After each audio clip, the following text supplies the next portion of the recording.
We'd be surrounded with death every week. It's normal. It happens, and it'll happen me and you, and it'll happen everybody that's listening to us talking here. We won't escape it. One thing you're sure of is death and taxes.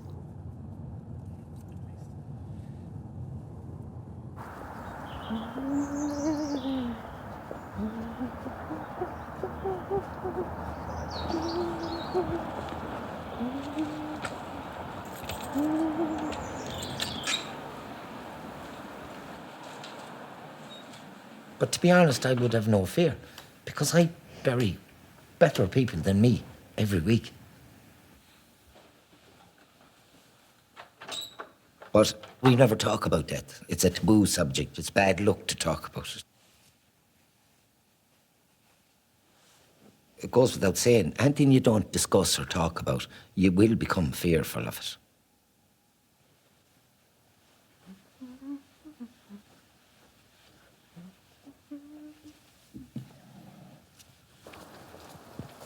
How are you doing, Nancy? Are you the lads digging the grave? Yeah. All right, come over here and I'll show you where it is. It's down here. There's an old grave. We're looking for a headstone with a Cafferty on it here. It's down here. It's a brown headstone, and the name is on the back of it. It's a brown headstone with a... It's about a third of the way down, they said.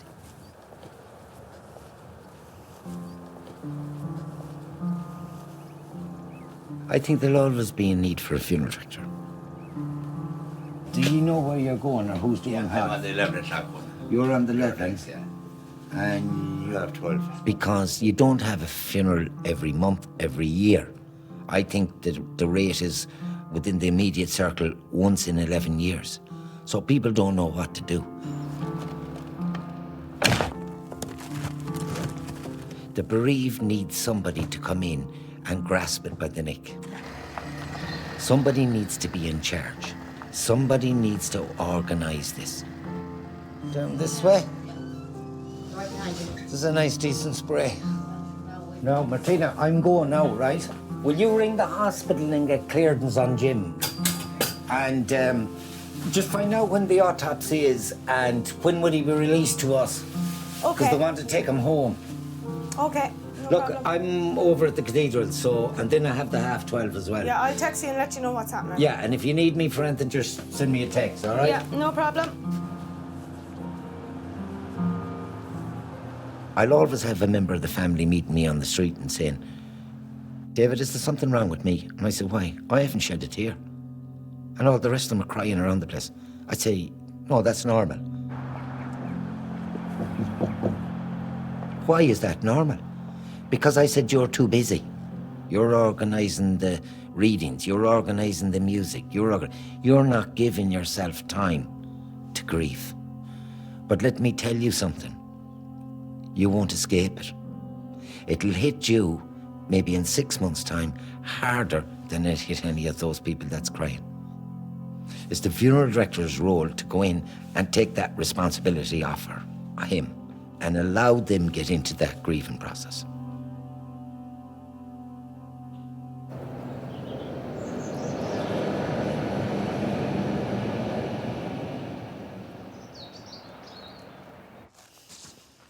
It's an easy note.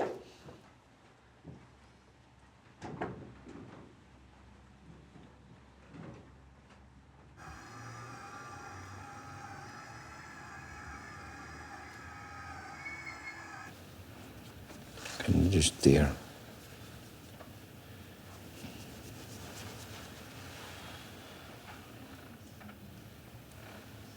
Yeah, that's him.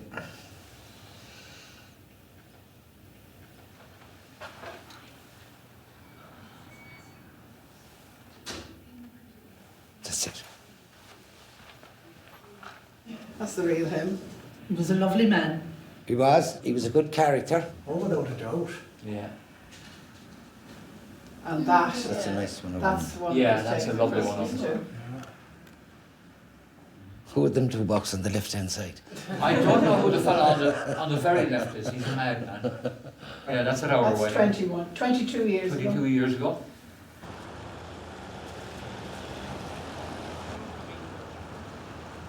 How are you keeping? How are you doing? Very not so bad. Well, how's things? Well, how are you doing? Let you in here now.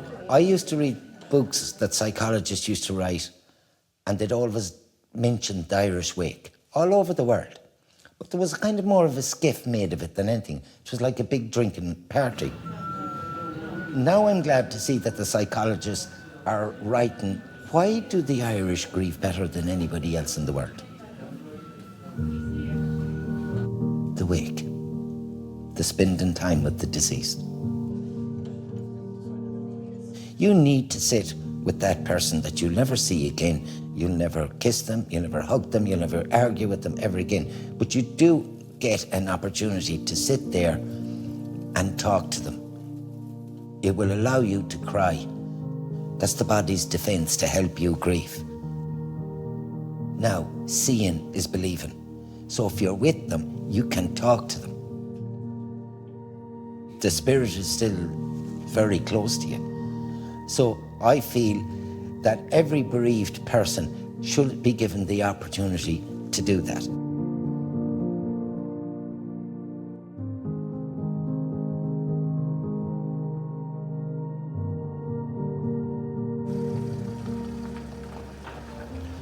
Now let's listen to me now. Face into the coffin.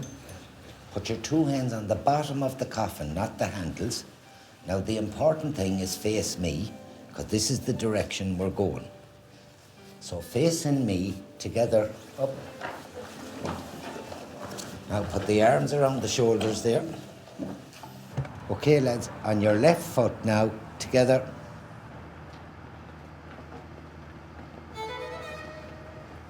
Watch your fingers there.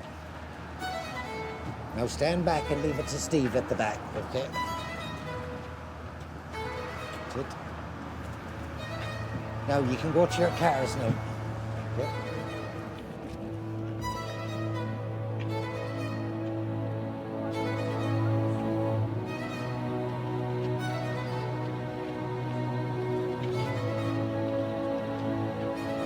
I get satisfaction out of helping people at the worst time of their lives.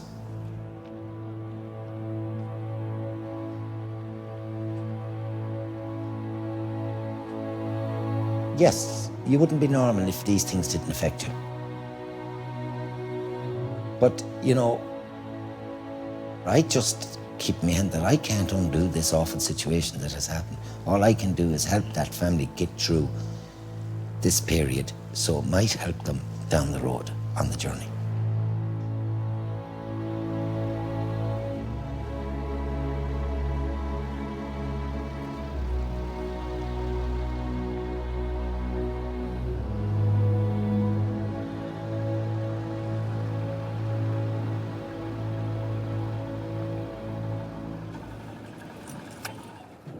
Mary, I'm very sorry for your loss.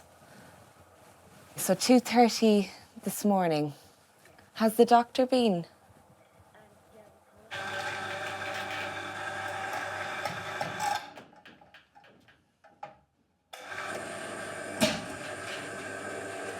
So what's going to happen now is we will come over to your house and we will collect your father.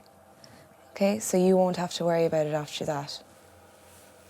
The questions I'd be asked in this room from a concerned family in relation to the quality, how long will it last in the ground?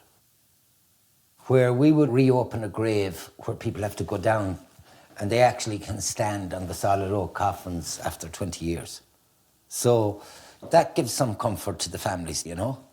Their concern is that for however long the body lasts in the ground, they don't want it to be covered with clay.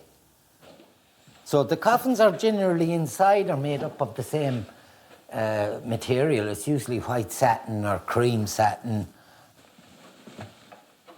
So to the average person looking at that coffin, you wouldn't think it was chipboard.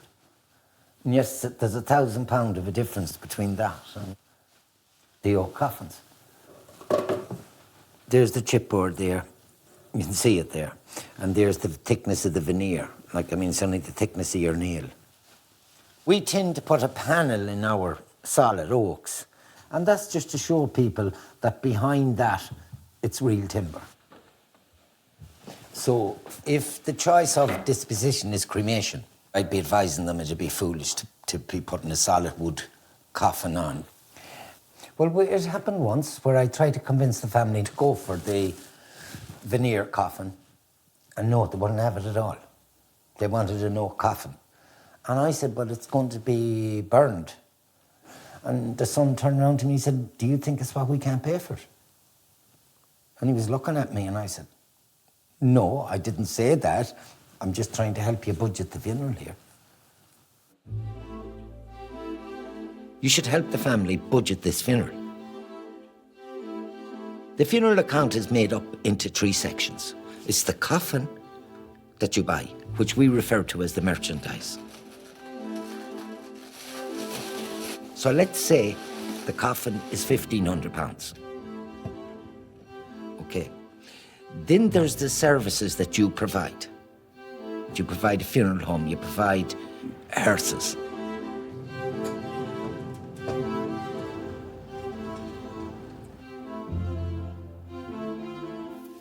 You carry out the embalming preparation. Hello? Hello, Father Jerry. Yes, David. You liaise with the clergy and you arrange the music, the church, the obituaries.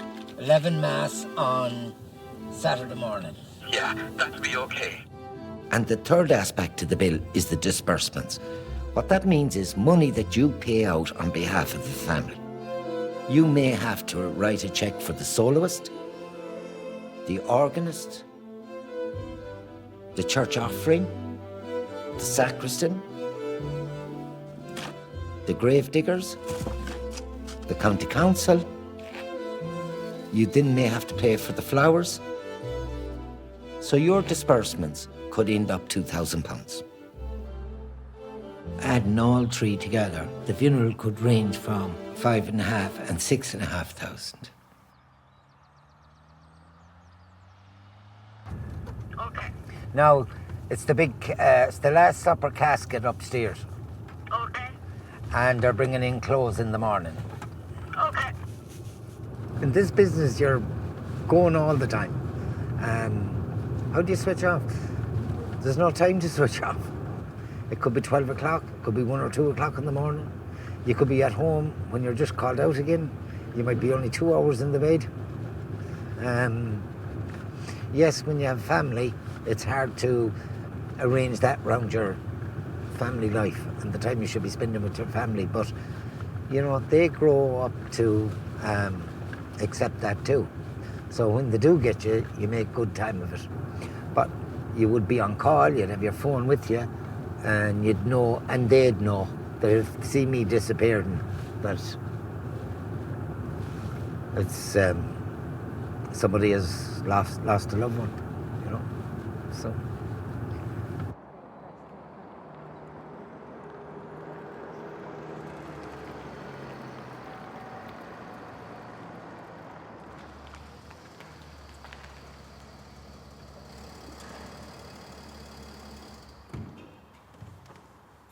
What I'm going to do is I need to mount and line this coffin because I don't have many of those in stock, and I have one in the showroom.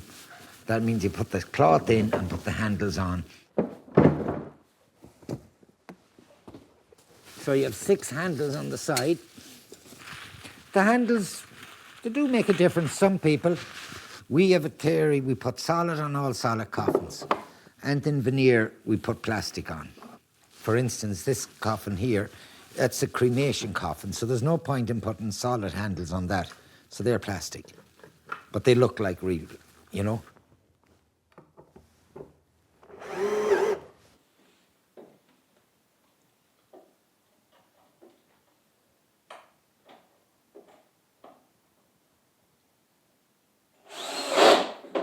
Now,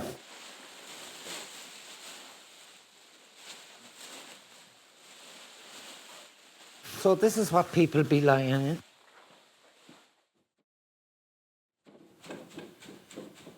Some people use sawdust.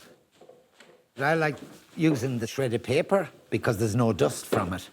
And I think it's much softer as well.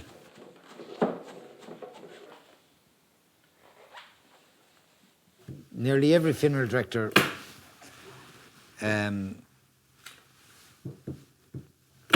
I know of doesn't do this. They get the manufacturer to do it. It just take a bit of time, but when I do it, it gives me control on what I put in my coffins.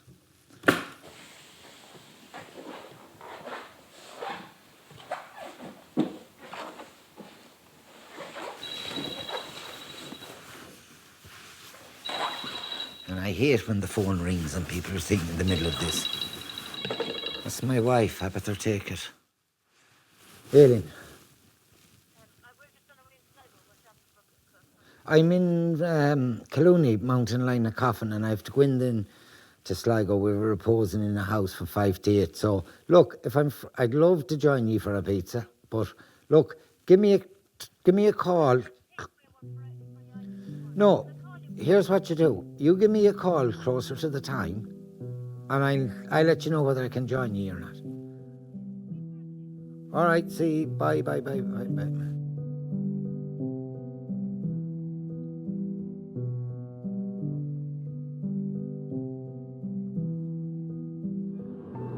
I'm going into a town where we have a remains reposing. You know, just before the public start coming, I'm going to check the house out first and see that everything is fine in the house. But more importantly, I'll go in and I check the deceased. Because things can happen, changes can happen, and the lips might have started separating because he's 2 nights in the house. And I'll just find this here. I actually might park here for the minute. Or I'll just park here.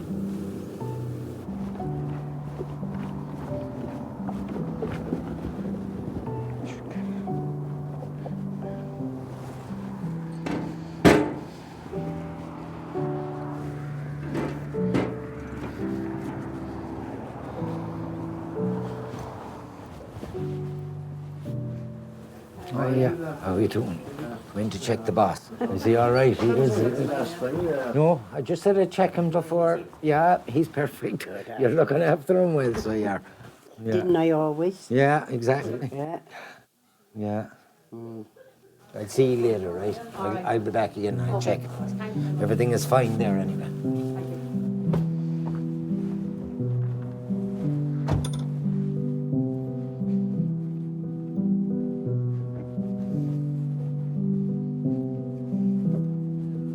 What I need to do is tidy up a few things, and I gotta go tonight then after the repose and pick up all the signs.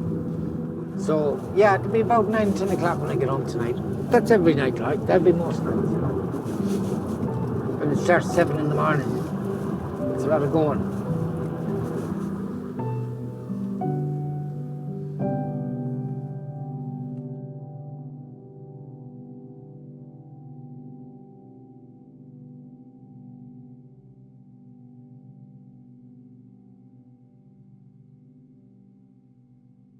Where did such a long fella like you get such a short shovel? I've wore down. To make you look bigger, is it? I've wore down. I should give him this one.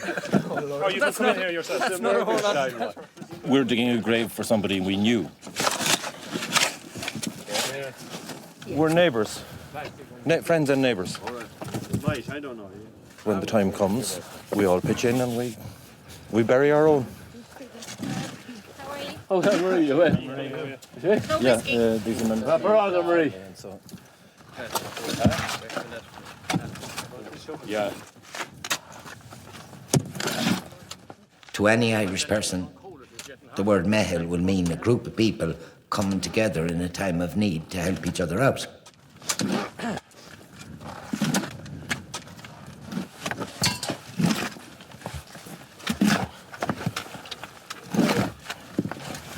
You're getting through it. Do you get any stone, no? Oh, we did. We'd want 7-foot clearance there, down. And we want I was going to say 3 foot wide, because they've decided this morning they're going to moss line it. Not moss, it's going to be... Pam, yeah. Now, 3 foot will allow for the Yeah. The palm on the sides and stuff, yeah. Did you ever see a coffin not going down there? I did, I seen one the other day. And what happened was, the hole was big enough, but the palm was the thickness of your thumb. And what they did was, it brought in the grave about 2 inches each side. So I had to jump in. I take it all off. But I was very friendly with the man, and everybody was silent. And I just turned around. They all knew I was friendly with him. And I said to them when I got up out of the hole, I said, "Jeez, he got me into the hole before him."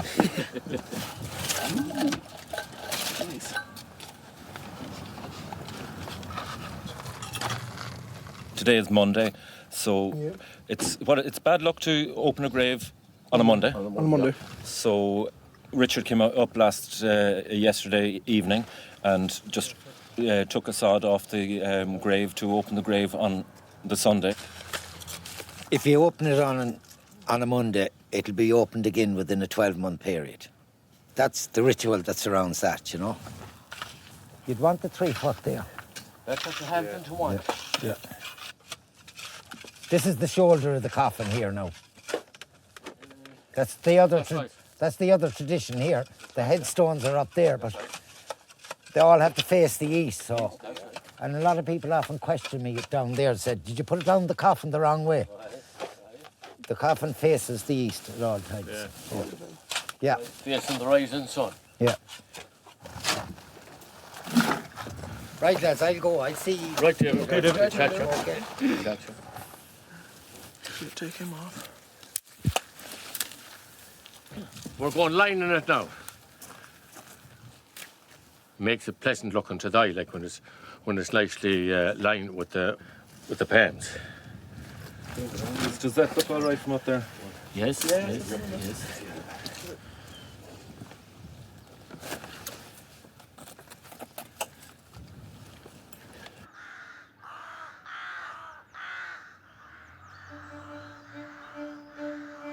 We grew up out about 4 mile out the road. In this region here, this Eastkey area. Now in 1974, my father decided to invest in a pub here in this village. And at that time, it was known that a foot of a counter was as good as an acre of land. This was a busy pub. I remember going outside that door one day and I counted 29 bicycles outside the door. And I knew every bicycle, the owner of every bicycle. Yeah, there's a lot of history in here. These are all local characters there that I would have known and I have buried. I've done the funerals for, but I would have known them pretty well because I would have served them in here inside the counter.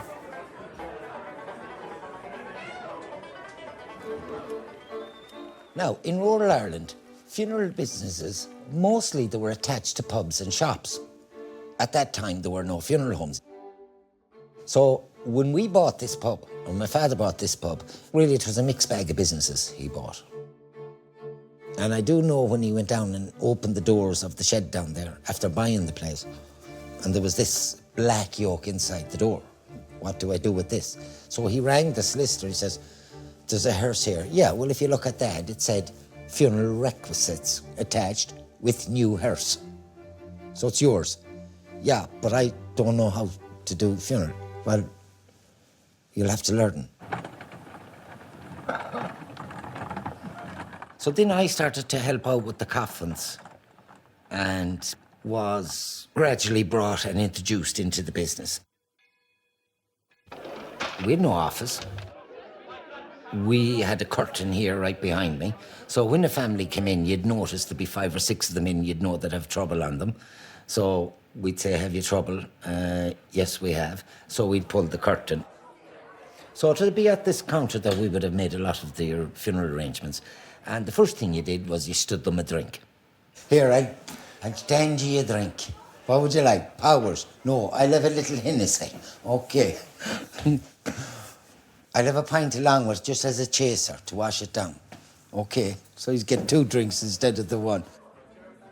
So it was easy to see why a lot of neighbours and friends would offered to accompany the family to do this business because it was thirsty work. So this particular night, it was a Friday night, it was bingo night in the town. The sacristan of the church came through the front door there. And I'll never forget the expression on her face. She said, I was closing up the church tonight, and you know the coffin that's in the church? Yeah. She said, there's noise coming from it. I said, how is there noise coming from it? She said, there's noise, I'm telling you, and it sounds to me as if the coffin is cracking. And I said, how would it be cracking? Yeah, and she said, there's water coming from the coffin. I went upstairs, got my father down, and I could see the blood going out of his face. Coffin's cracking, coffin's leaking. You know, I don't know. So we decided we'd ring a few bigger funeral directors around, and the word that came back from them is that you need to get the body embalmed. And even though their bodies lie on the earth, they trust that they, like you, will rise again. Give our brother peaceful rest in this. That was the late 70s. That's when we started noticing a change in the deceased. The decomposition process that we normally wouldn't see for 3 to 4 days was happening now 3 to 4 hours after death. From my experience, it would be from the introduction of modern medication. Now, we didn't know what embalming was at that time. We never heard the word before. And I just said to myself after that, if I'm going to continue doing this business, I'm going to need to know how to do that.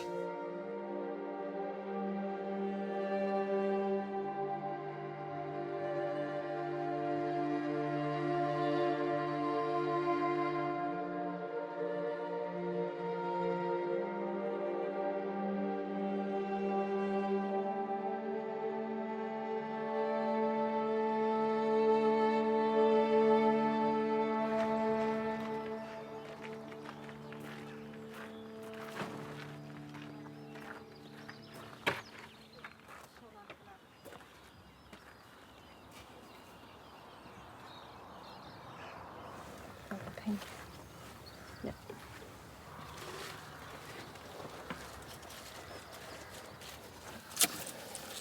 So I just put flowers on them.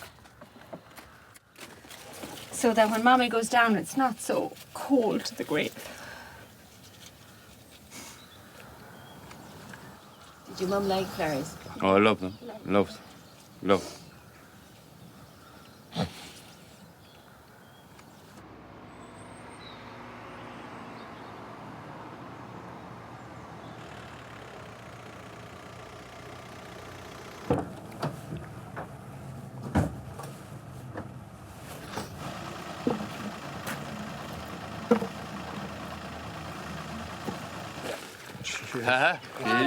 How are you?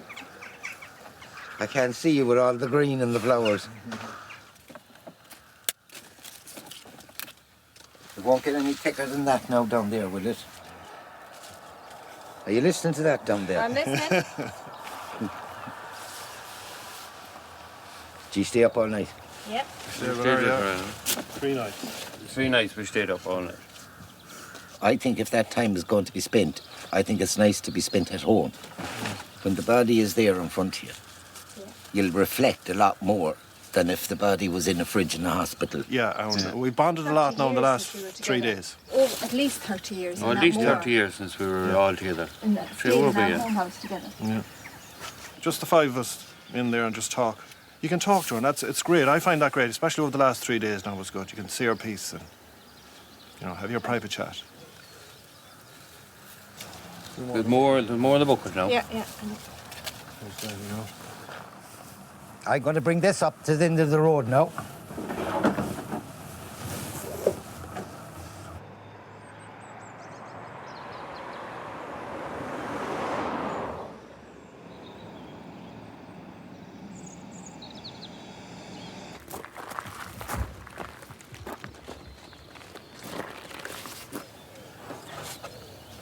It looks beautiful. Yes, good, all right. It's to be cosy, like a nest. Do you see the the corpse has to face the rising sun. The head has to be at the rising sun. The sun has to come up. Facing the rising sun. Facing it.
Keep coming now. Now keep coming to the edge. Right to this. Now don't come in, ye. What you have to do now is feed it into me. Nice and easy now.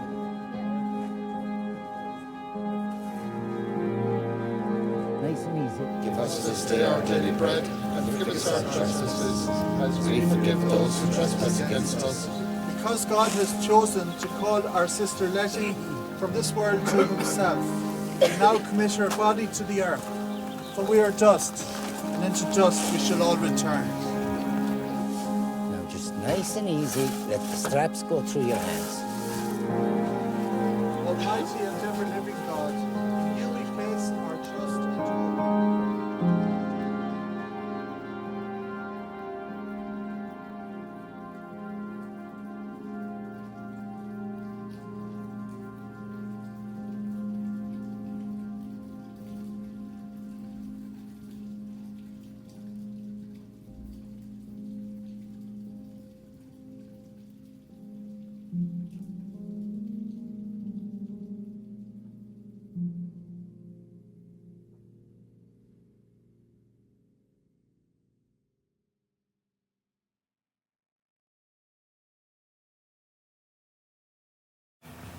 A short while ago, Cork's first funeral home was opened, the latest development in the changing pattern of funeral customs. The first funeral home that was opened in Ireland was in 1968 by a man called Val O'Connor in Cork. You'd see this casket, but actually what we do when we bring people in here is to counsel them, because we find very often people want to spend much more money than they can afford on funerals. He inspired me. After 3 days talking to that man below in Cork, I immediately realised that this man learned his trade outside of this country, this trade which was called embalming. So I wanted to do the same as him. So in 1984, I got the buzz to go to the States. The reason I went to Chicago was it was known as the best college in the world, and they had access to embalming all the unclaimed bodies in Cook County Morgue, which was at the time the busiest mortuary in the world also. Now, I'm now landed in a city of 7 million people after leaving a village of 300 people. So it was quite a shock.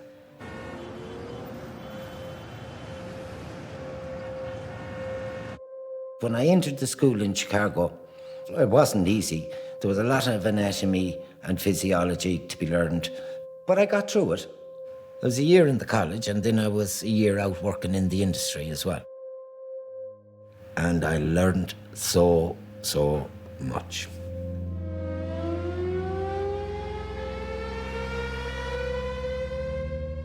I mean, at the time, there were 5 murders a week in Chicago. I pretty much seen everything there. An awful lot of drugs around. I went numerous times into high schools and I took kids out of cubicles with needles stuck in their arms, and you'd be going, what the hell is going on here? Cook County Morgue was another experience, separate experience, because I never heard of unclaimed bodies. Now bear in mind, I come from a culture that couldn't wait to get your body home. Now I see them stored up in a warehouse and nobody wants to claim them. And then I think about home and all the customs, rituals and traditions that surround this. This is where I want to be. It was great to see it. An experience living there, an experience earning money, an experience how much money you could make. So you can understand why the Irish community in Chicago was shocked when I announced I was coming back to the west of Ireland.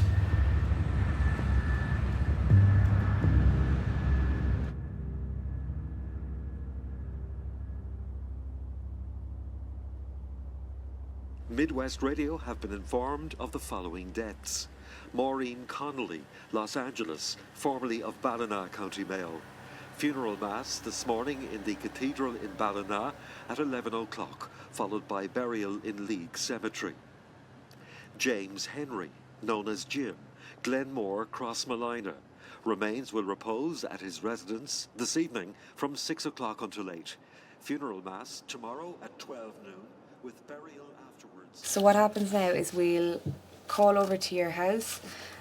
Something that you and your family can be doing while you're waiting for us to arrive is picking out a suit that you think you might like to wear and a nice photograph as well.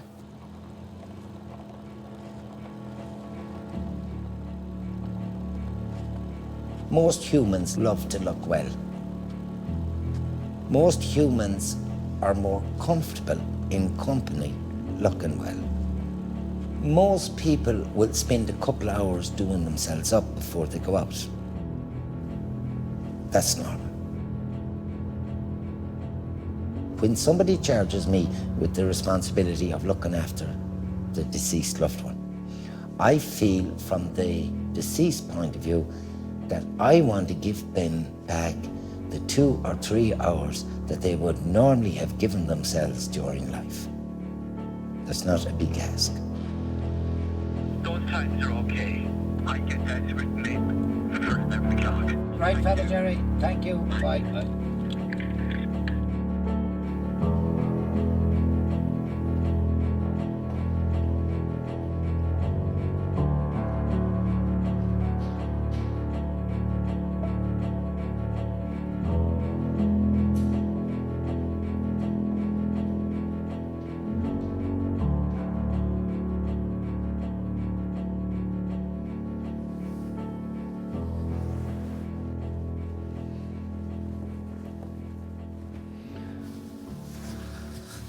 I love wearing the clogs because they keep your feet dry. Some people don't like them, some people like runners. Right. If you Google embalming, really the definition you'll get is mummification. If you look back at the way the Egyptians did it, they took out all the body organs and they soaked them in herbs and all that sort of stuff. We don't do anything like that. If you can imagine somebody being put on a drip in a hospital, it's something similar. The first sign of decomposition in somebody is a green area over the abdomen of the body. During life, we have bacteria within us, and what they do is to break down the food that we digest to keep us alive. When cessation of life occurs, that same bacteria, some of them, turn on the body. And they start to eat the protein within the cell. So I'm going to get rid of all this discoloration and stop it from going black. The chemical we use hardens the protein in the cell, which slows down the decomposition process. and leaving things nice and pleasant for the family while they're spending that last few days with their loved one. There's a certain amount of formaldehyde in it, isopropanol, and it takes about 15 minutes to inject this in.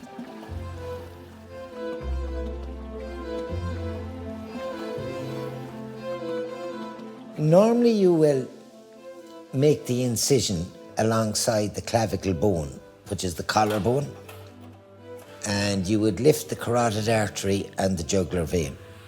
That's the carotid artery. Now, when that needle is inserted into the vascular system, it'll bring that chemical or fluid around everywhere blood did during life. People often ask me, do we take blood? I'd say, yes, we do. But it's decomposed blood that you're taking. It's blood that's going to discolor the body. So that's the injection over. He's not looking as skeleton looking as he was. We got his ear nice up and red. We got a little bit of fillness here.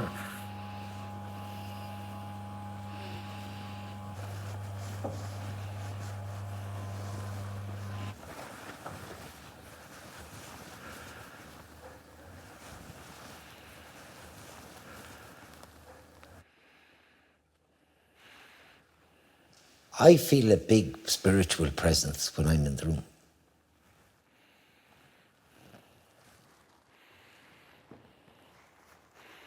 It's not scary, no.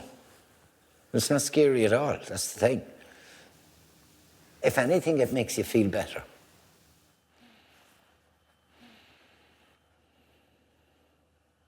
See, I didn't have anybody very close to me die, so I had to get this spiritual from somewhere. Someone was shooting this into my veins.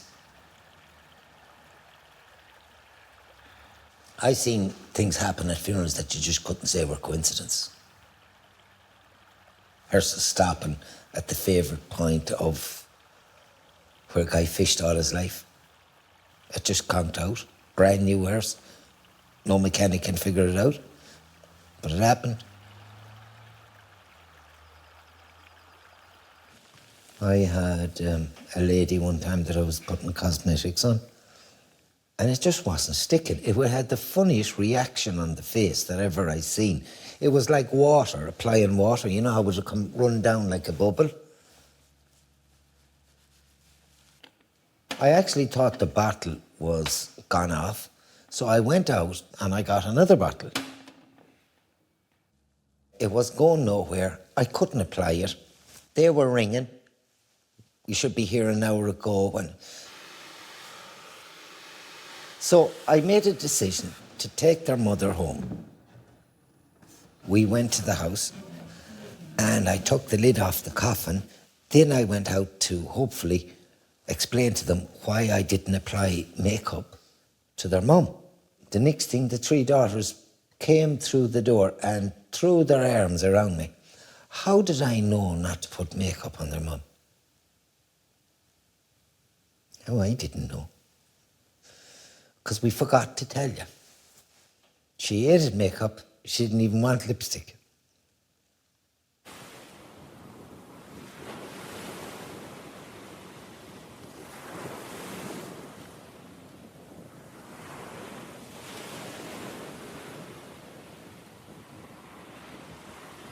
I have a passion for the funeral business. That's all I know, really. But you need something in your free time that can get your mind away from all the sad stuff that you see happening around you 24/7.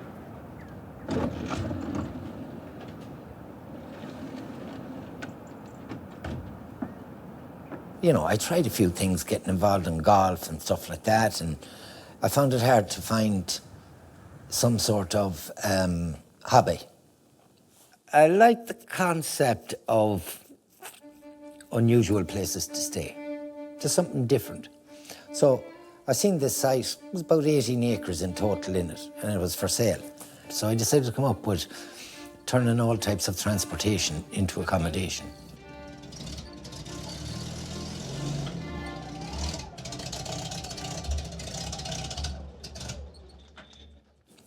And that didn't exclude a plane.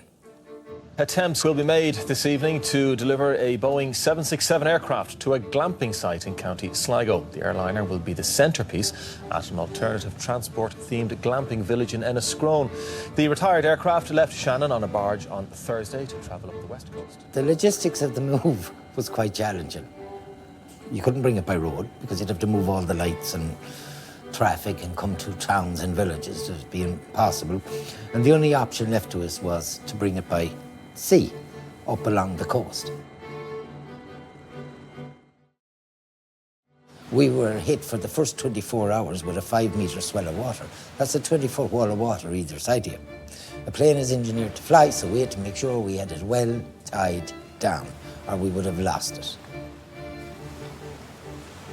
Getting a 450-ton barge into a metre of water, that was a challenge, because you had to get the tides right.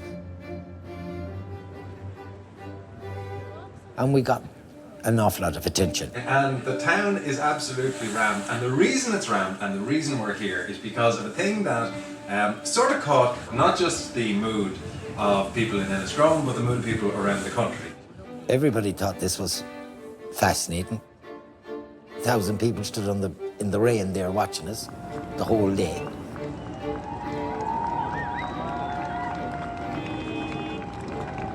And then getting it up through the village.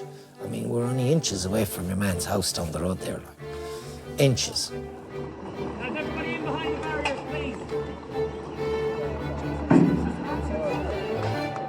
But look, I had great fun doing it, and it distracted me from the day job that I do every day.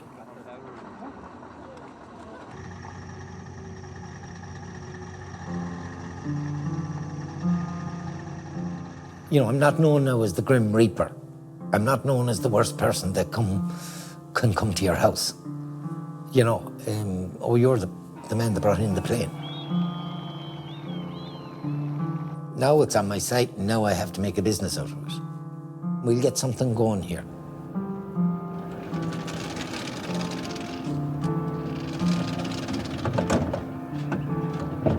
I've come down here today to have a look at the possibility of, believe it or not, planting a tree with human ashes in it. I got a phone call the other day from a guy. He's an American, and his name is Dougie, and he wants me to make his funeral arrangements. And he even told me he bought his own urn. Oh, well, he said, I want to grow a tree. I'm going to be a tree someday. So I said, right, but where are you going to put it? Oh, he says, in the cemetery. I said, what sort of a tree is it? He says, an oak tree. Jesus, I said, there's a lot of roots in them things. I said, you can't do that. You'll be going into other people's graves. And he nearly fell out of the bed with the laughing. So I said, would you have any objection to the oak tree growing at the end of the plane? And he just was chuffed about that. There's no reason that this should be coming together like this, and it is. Now, I've been flying 35 years. I'm a pilot, and I'm a line training captain, and I'm an examiner. He flies the likes of Paris Hilton a lot, and people like that. A lot of tours, Iron Maiden tours, Kylie Minogue, Halle Berry. There's been just so many of them. About 3 years ago, I started getting headaches. After so many months and so many years, the first scan, they said, "You're 3 tumors in your head." Then they did another scan, and they found 2 tumors in my right lung. We can't operate on it. Too late. Missed the diagnosis by 3 years.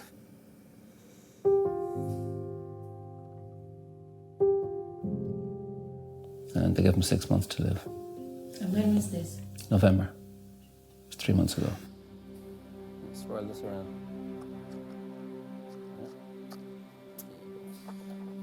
Doug being a captain, flying all sorts of people in aircrafts for so many years, he likes to be in control, or needs to be in control.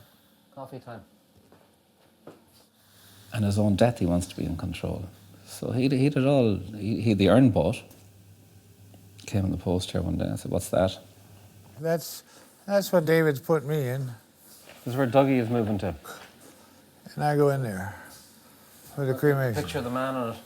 Believe it or not, have you seen that? Aye.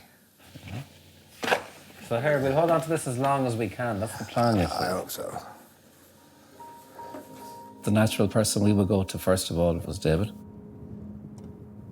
Doug's daughter died of meningitis some years ago. David was the undertaker, and David took care of everything for him.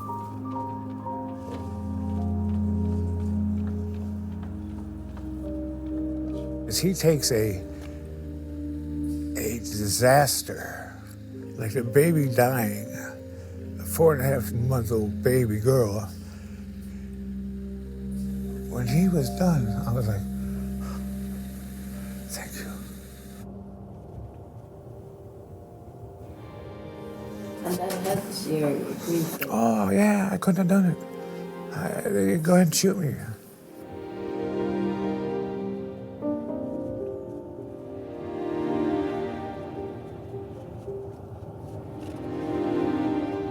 Oh, God. The big one today is Dougie now. That'll be tough now. I suppose we've kind of created a sort of a bond, you know?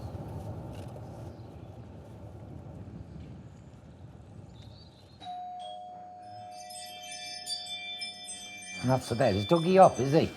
I heard he got his steak. I got a Who's steak. the steak for? I got a steak. How the hell are you? I'm doing good. I feel like more than 5 days, less than 2 weeks. That's how I feel. It's a number. You mean like as in... Finished. I don't know what you're going through. It's wrong. I'm not going to even claim that. I believe you're passing. I hate using the word died. I think it's a passing because you pass on to another place. Yeah. I'd be very, very confident. Yeah.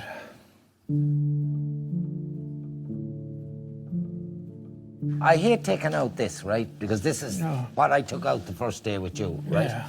And there are a few things I just want to confirm. Okay.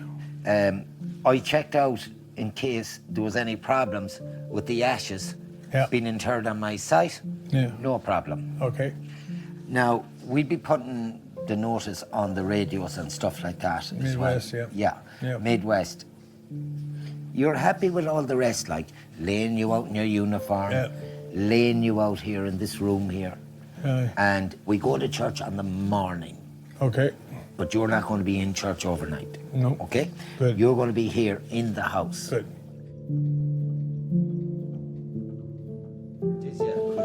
Seed, yeah. So then the ashes just go in there.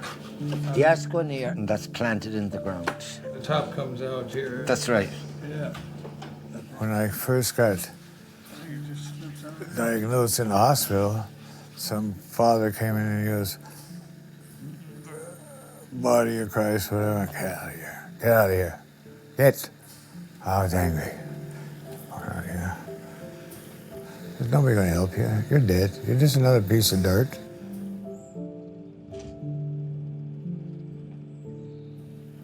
My plans have changed. I want to be a tree. My kids can say, he's a tree.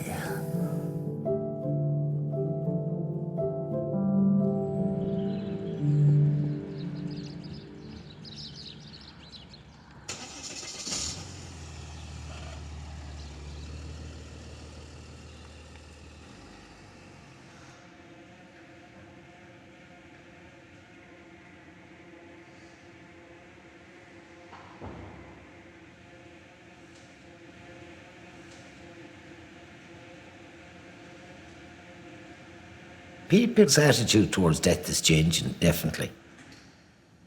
Cremation is on the rise. I think it's around 18% now. And a lot of people are curious into what is the procedure, and most of the public don't know.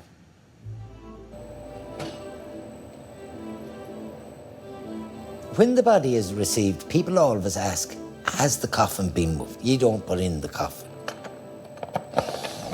Well, let me tell you, you do. There's no people will handle dead bodies because they don't know if they have infections, they don't know if they're embalmed, they know nothing about them. Could you get 5 or 6 people's ashes? That's a normal question, as. No, only one coffin can fit in the retort. How long does it take? About 90 minutes. Your body is over 90% water, right? So actually the body melts itself. The heat is up to 850 degrees. But all the soft parts of the body, all the coffin, it would just destroy. So on the deck of the crematorium, there's nothing but a plain skeleton. And they'd brush all the brickle bone up to one end.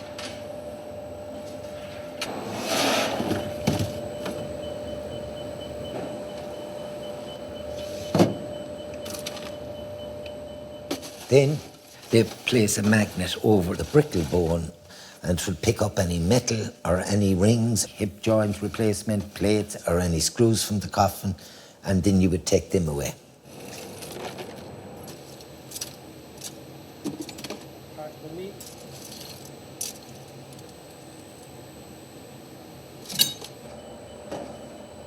Then you take the brickle bone and it's put in the common cremulator where it crushes the bone into a dust.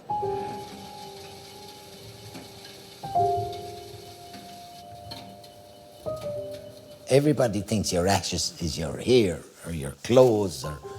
No, it's bone dust.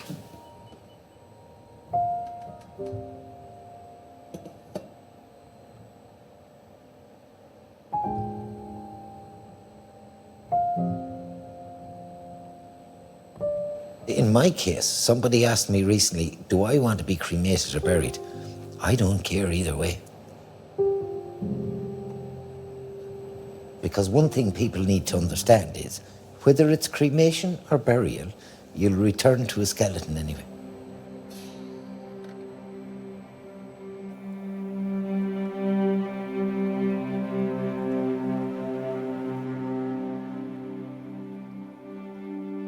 I don't find any negative in anything now, so it was a bit late, but I did it and everything. Let me tell you, I was the first to complain about this one or that one. Instead of going, now Martin, let's go on. So, I've learned, a bit late, but I learned.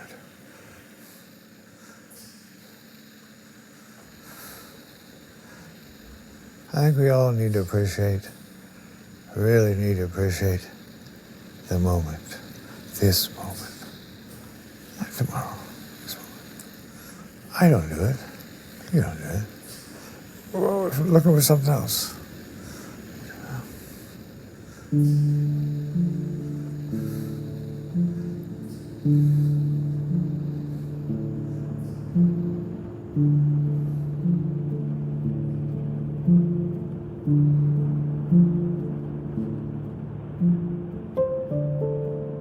We've done the bucket list. We've it done. The very last thing was go to the ocean. Nothing big. We met you that day. Oh my God, beautiful. Take some pictures.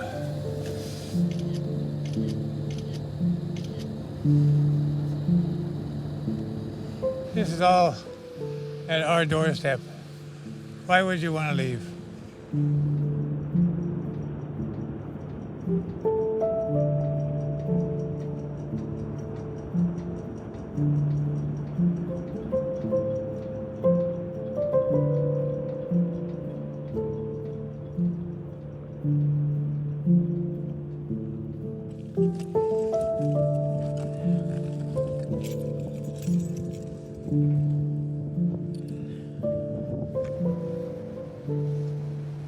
It's probably the last time, and you know it's the last. This is it. Today is our last day out of the house. We're going to have a look at where we're going to plant this tree, and David has looked after that, right beside a jet, which is It's pretty wild, isn't it? It's amazing. It's pretty wild. So how did you get, where did you pull the barge? See this yellow house in the corner? Aye. Yellow E house? Yeah, come up this and took this corner to go that way. Oh, right. They don't call it the Wild Atlantic Way for nothing. That's it. Wild things happen. Wild things. Wild things. Wild things. Yeah, I need to be somewhere near this bad boy. Hey, big guy! I told you to come out with the hands. Look at that.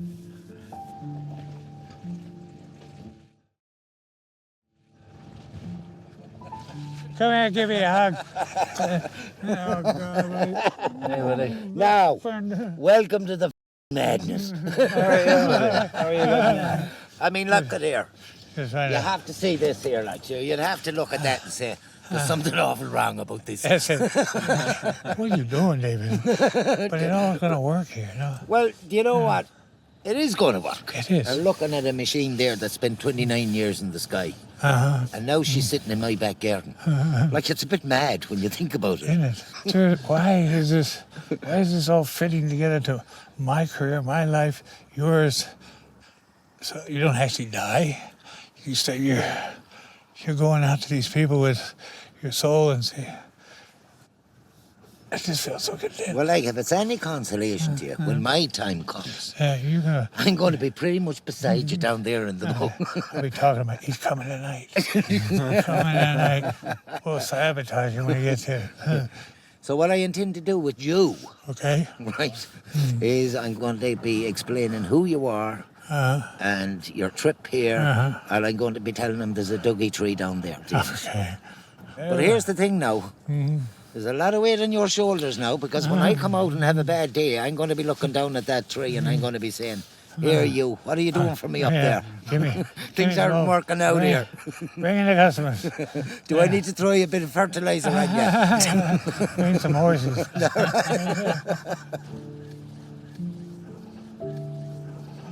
David, this has given me so much hope for the future, whatever the future is. But I'm not giving up on nothing now, nothing. Yeah, well, I told you of the 30 years that I've spent in the funeral business, there's two things that I've learned. Number one, there's no point being the richest person in the graveyard. Right. And number two, the spiritual world is much greater than the one down here. Aye. And you remember that. I know, buddy. I got no complaints. I'm happy. We're ready for it, aren't we? Aye. Yeah. Look, I say to you, it's just it'll be a privilege to have you here on the site. I'm going to find a way of making you know what's going on the other side. Subtle as I can be, but I'm going to get word back to you. And it's going to be good. We don't do bad news. I know that, John. Don't do it. So do you want to get out of here now? I wouldn't mind going up again to see you. Buddy, come any day you want.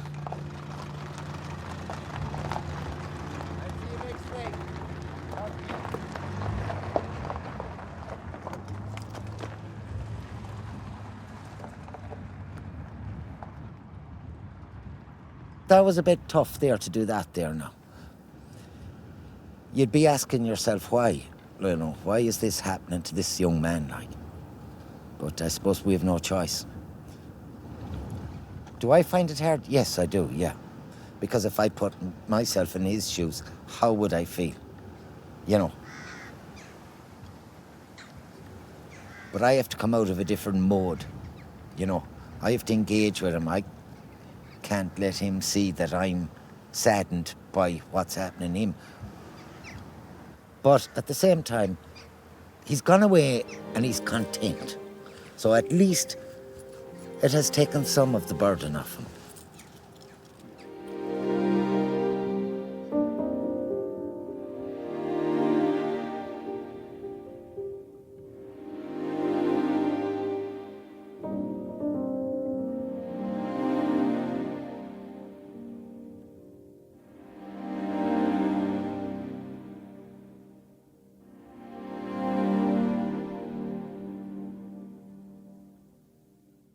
The death has occurred of Douglas, better known as Dougie Hopkins, Ruski Claremorris, and late of the United States of America, reposing at his residence on Friday evening from 6 o'clock until 9.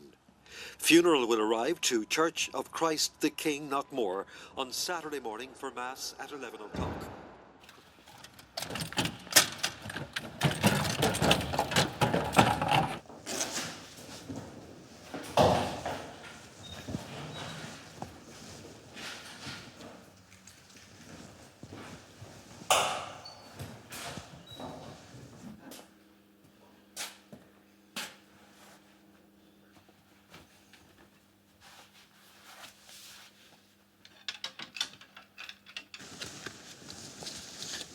Yeah, Dougie has failed a good bit, so Yeah. I'm going to have to try and build him up a bit.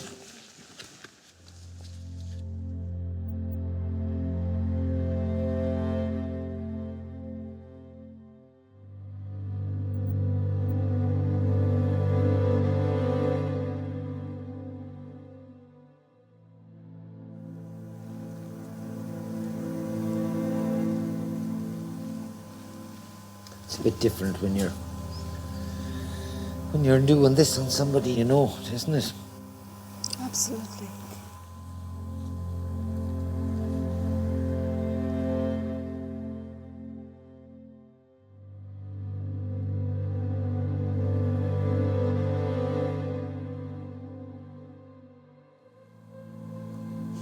I don't think of our, the friendship we made from the initial time he contacted me. That emotional side hasn't hit me. I'm just interested in getting him ready for that big dance in the sky.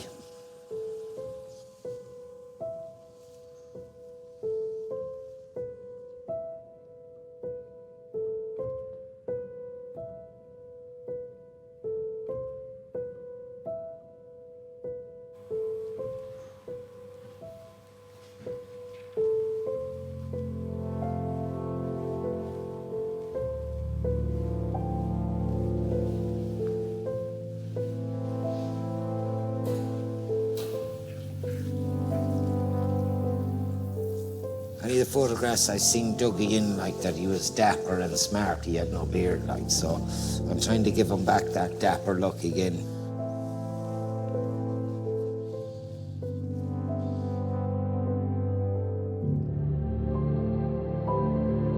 This is cap.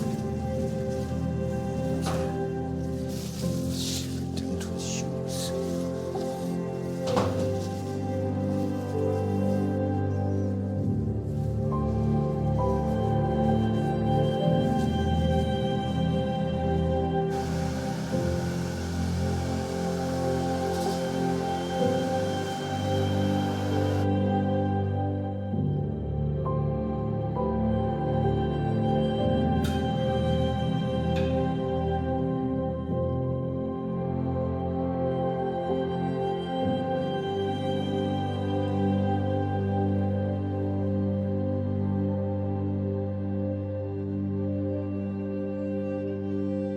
That's him.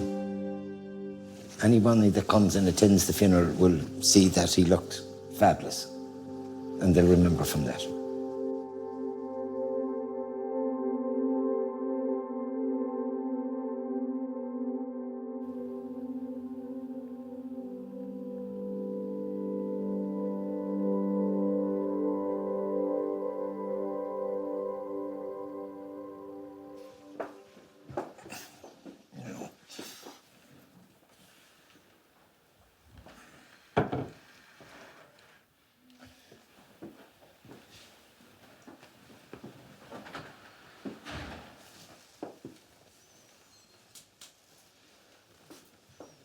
We had lots of chats, the two of us, inside those four walls there, so he liked the idea of coming home.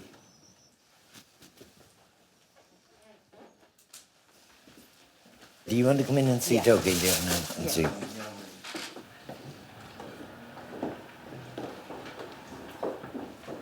His hair, though. Yeah, we might have to touch up his ear. It's very short. He would always have it standing up a bit. We might put a bit of gel in it or something. I'm sure he has a bit here somewhere. I'm sure there's some ground. The comfort is that this is what he wanted. Yeah, you know, and that was the important thing about coming up here and talking to him. Oh my God, doesn't he look so handsome? Yeah, with the uniform is lovely. So, yeah, that's the importance of it, and so he's at home now.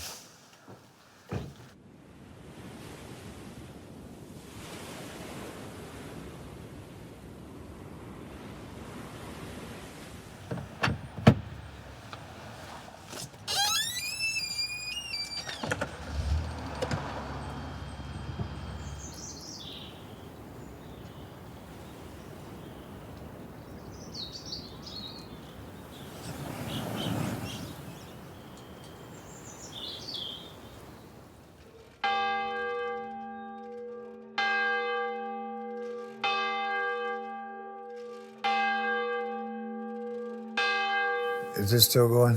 Yes. Okay. In 2001, I had a baby die of meningitis, embalming meningitis, and David McGowan did the funeral arrangements for it.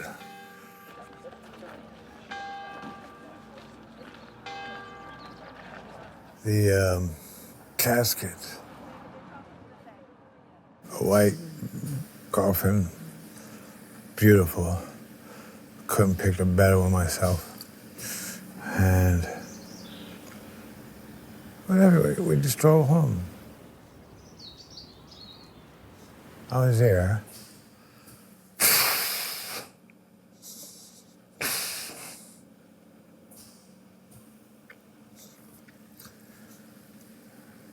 Streets were lined up with people. All the way uptown. I just sat there and went, all these people, I had no pain. I have none. No wake and the people sitting at night and candles and like, God, it's so precious. So precious.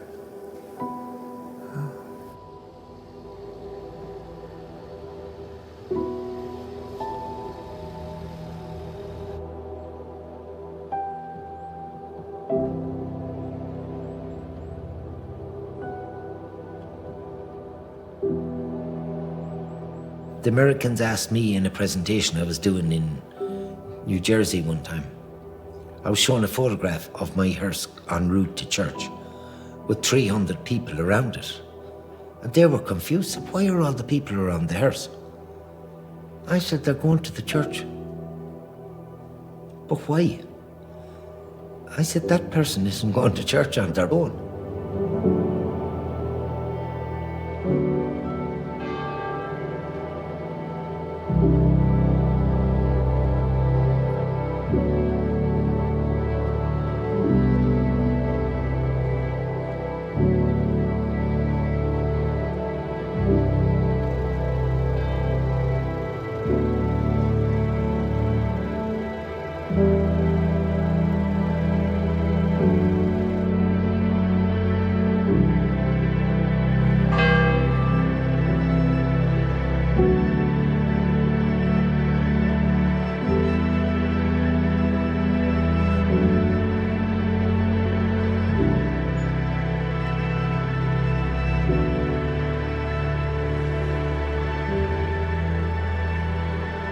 Now lads, facing me, together, up. Now put your arms around each other's shoulders. Just come up there a wee bit more. Now we okay? On your left foot now, together,